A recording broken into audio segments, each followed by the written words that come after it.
guy on top, you hear that wiggle, and I think that's where uh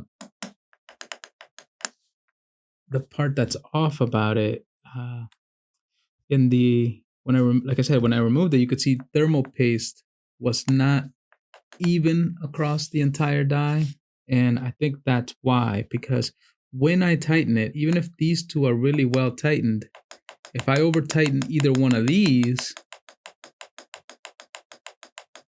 it brings the die completely off of it. So it's obvious that these two ends here are probably the highest.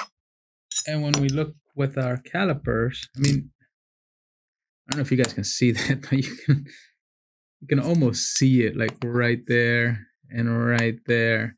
That those are going to be the spots that are actually preventing the die from being completely flush. So I'm getting on like a 1.46, 47 on that end. And on this end, I'm getting, first of all, that's the high spot. But I'm getting like a 6.44 on that side. And then this side is going to be 6.4. So those two spots are definitely our highest points, you know. It's close, and it sounds ridiculous that 1/10 of a millimeter would make that much difference, but you know, if good contact isn't on your die, the good contact isn't on your die, and you can't control the temperatures. It's just what it is. Anyways, what I'm gonna do is I'm gonna take this into my studio, and I'm probably just gonna shave with a file. I don't think the whole thing is actually off. I'm gonna shave with the file a little bit of the die, and see what happens. All right, cool. First things first, I went ahead and ordered a file from Amazon. I chose this one because it has this neat little flat side to it, and that allowed me to put the file right next to the center cold plate. Then I could run the file and flatten out the high spots on the frame, as you saw, the one that was being held up by the frame, and that gave me a good result. Like once I got these points right here where the blue arrows are down, it was perfect. Then I went ahead and lapped the cold plate itself using these film here. You could get it for $28. It wasn't bad. It worked great. And, you know, as you can see, those were the highest points. Those were the points that were actually preventing the cold plate from actually getting to the die. And these were the results I was getting prior to me doing this, you know. And this is what it looks like afterwards, you know. It was really good. It improved it significantly.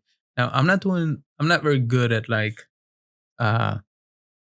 overclocking or whatever, but I went ahead and used XTU, tuned it up to 5.7 on the P cores, 4.5 on the E cores, and I didn't do any undervolting. I just wanted to get a clear picture of what it will do if it actually has contact on the die. You know, it's the main reason I got into doing this. As you can see, it just kind of runs through, blah, blah, blah.